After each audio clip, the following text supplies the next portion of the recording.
Hi, I'm Denise Jagroo. Welcome to my web series, The Real Story. These are real stories from real people. These are stories about health and healing, and I hope they inspire and educate you. Today, my guest is Christina Burns. Welcome, Christina. Thank you so much, Denise. Thank you for being here.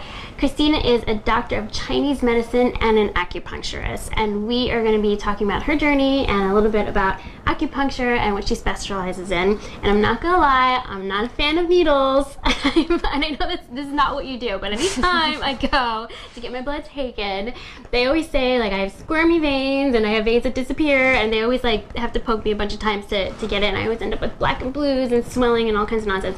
So I always get very anxious when I think about needles. And I know some of you do too. So Christina is going to be calming our fears and educating us about what acupuncture is, because they involve needles, but it's not going to be like that, so don't worry. Let's get started with talking about how you got interested in acupuncture and this whole field of Chinese medicine and what led you there, and a little bit about your training. Sure. When I was doing my undergrad, I started doing martial arts, and I became really fascinated with... What kind of martial arts? I started with karate, and then I moved on to qigong and tai chi and She's badass. and kung fu. Yeah, careful. So yeah, I was studying martial arts, and I just became totally enamored with Asian traditions, like all the ancient stuff. So I loved tea culture, I loved the medicine, I loved the martial arts, and just like the sort of state of consciousness that it puts you into, because there's like a very beautiful philosophy that goes along with the practices, and so I was really inspired. And but you were always here. You at this point when you were just interested in it, you hadn't gone to. I had been in Asia for like 8 months on a year of travel after high school, but I had not gone and done the things that I wanted to do, which is sort of like live with a master in the mountains, like Kill Bill style. Like it was like my dream. I wanted to like go back to an old kung fu movie and be like one of those people carrying water on my head for training.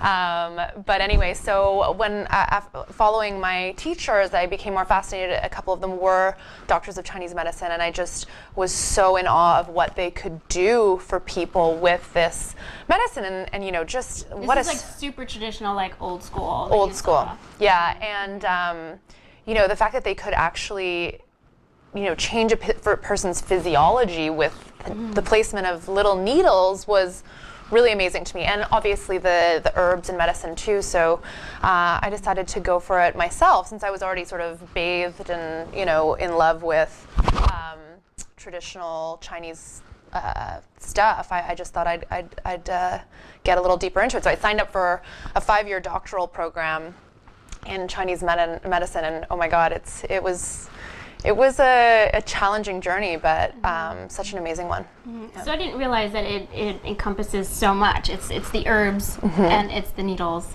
and it's the whole philosophy behind it, right? So it's a lot more training than just doing just acupuncture.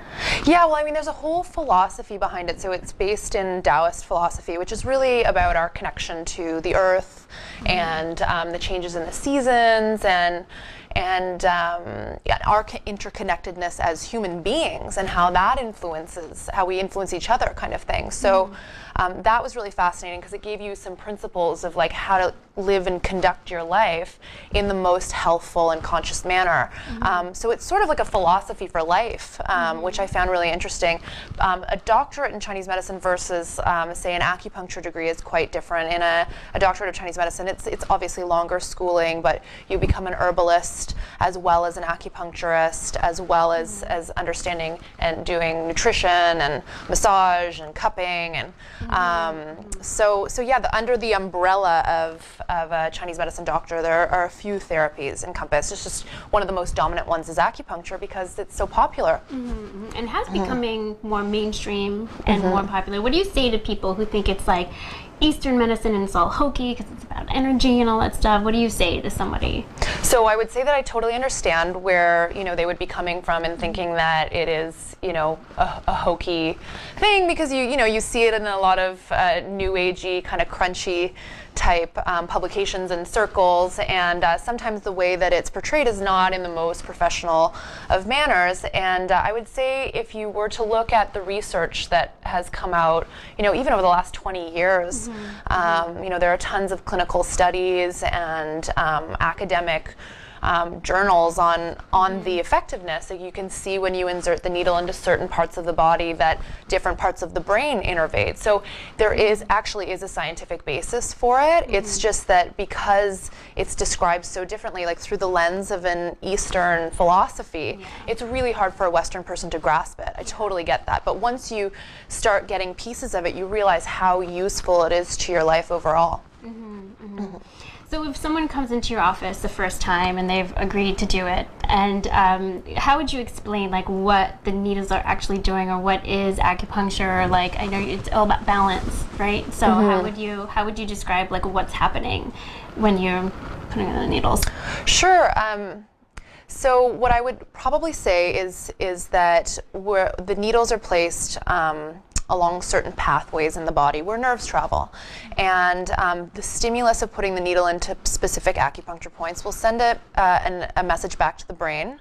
And then the brain will send that message back out to the body to do what it needs to do. So say it was, from a Chinese medicine perspective, a point on the liver channel, and I was looking to detoxify the liver.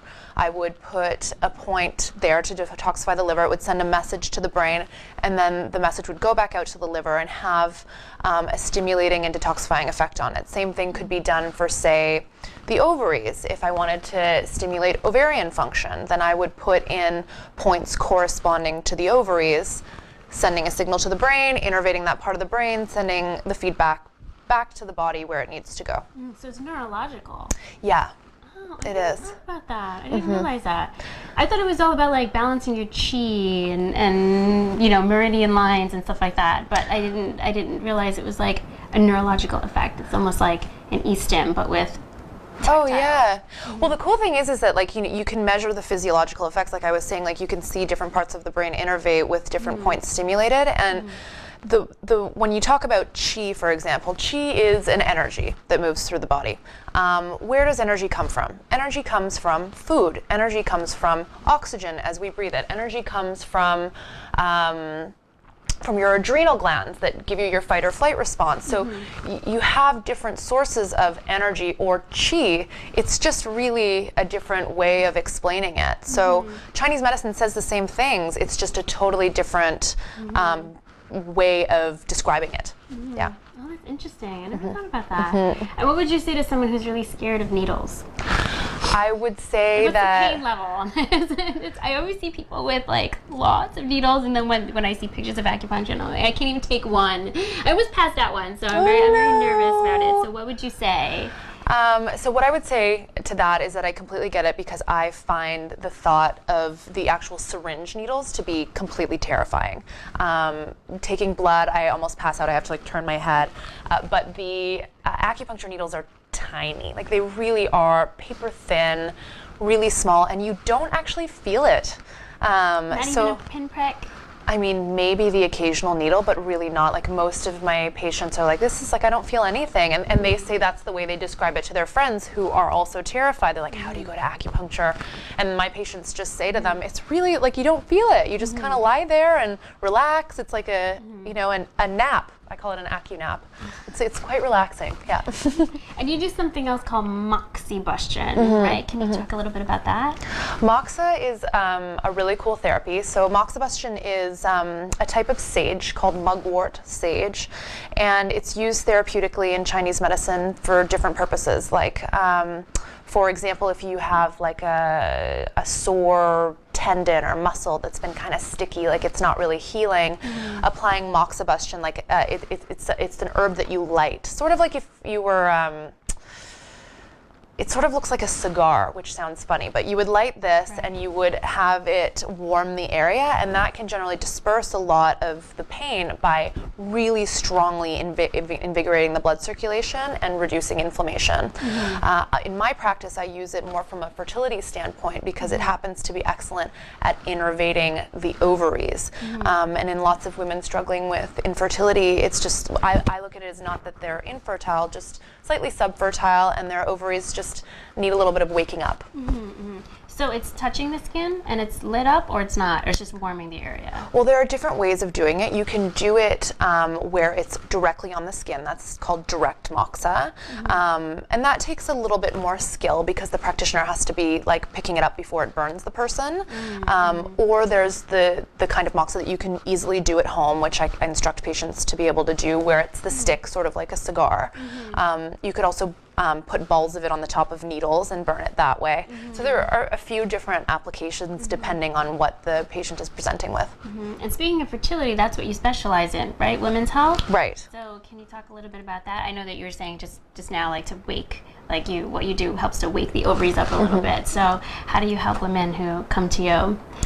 So I look at what I do with women is just reestablishing the balance in their lives and in their bodies to make room for a baby. So, if there's a lot of stress affecting the woman's fertility, because stress will suppress ovarian function, then I bring down the stress hormones that are, sending the negative feedback to the brain to shut down the ovaries.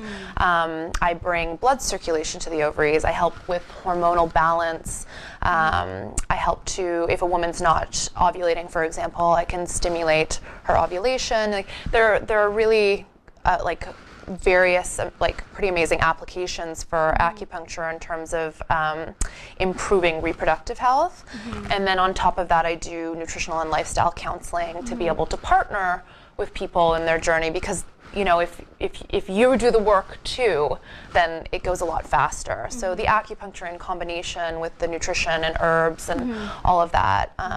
So as part of this session, talking where you're going over like stress management and lifestyle stuff, and then part of it is the needles? Right. Or is it like one or the other?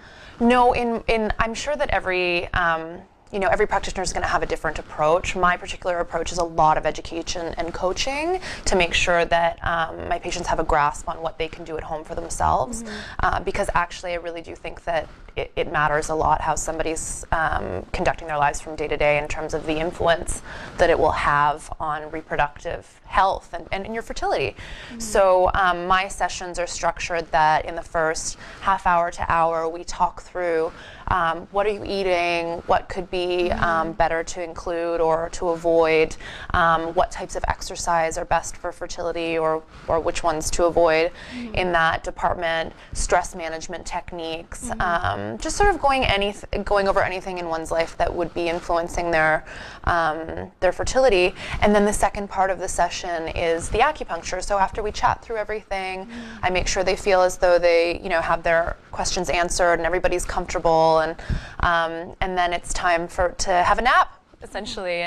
And generally when people have the acupuncture, they come out of it just feeling really relaxed.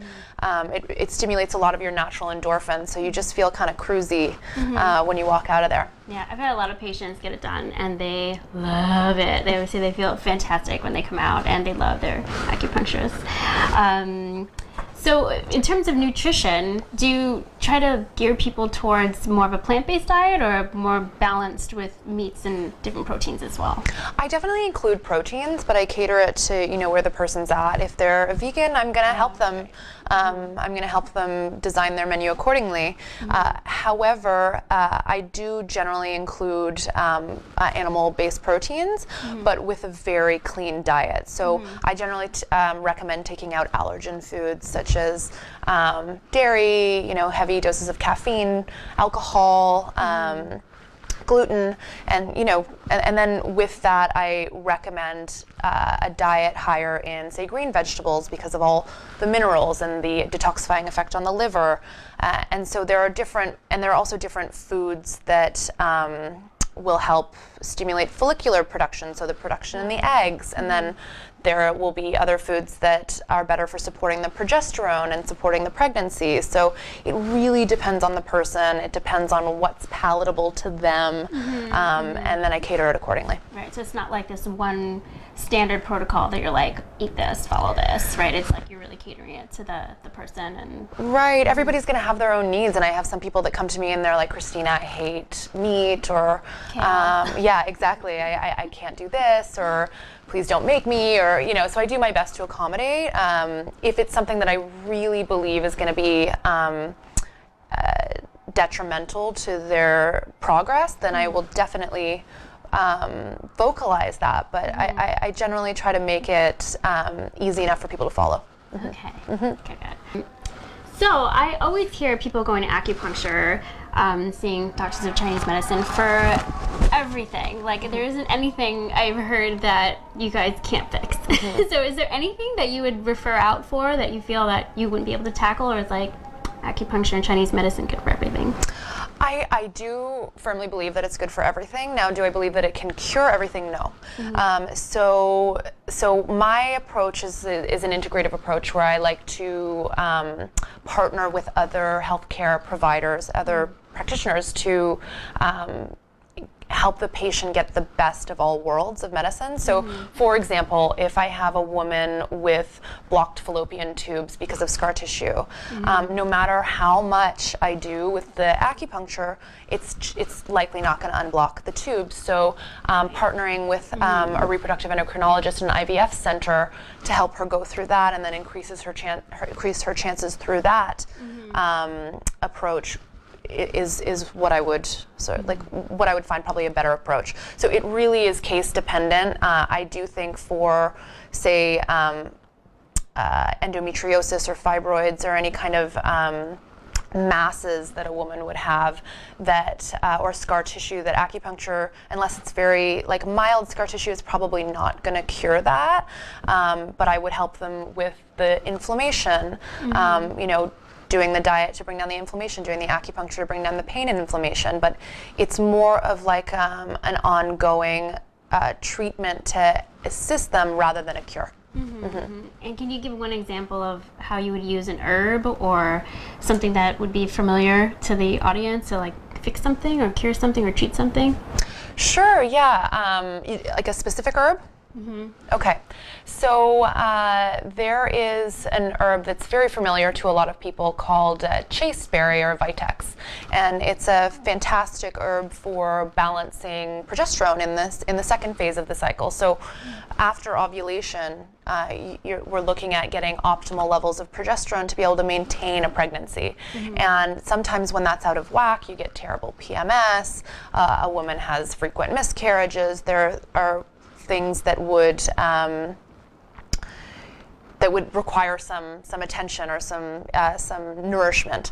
And chasteberry or vitex is excellent for improving PMS type symptoms by balancing the progesterone and increasing a woman's fertility as a result. That's interesting. So it helps PMS.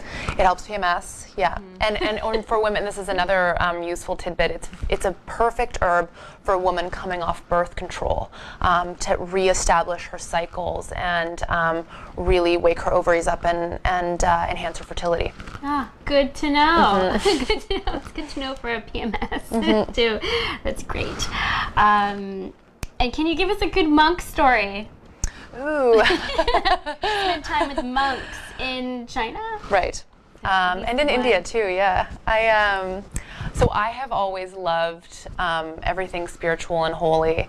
And as I said earlier on, I'm fascinated with ancient Chinese traditions and the old martial arts movies where, the kung fu guys would be living out with in the mountain with their teacher, and the monk with the bun on his head, and he would be making them do all these crazy exercises. So when I went to live in China to study Chinese medicine, I was absolutely committed to finding one of these masters.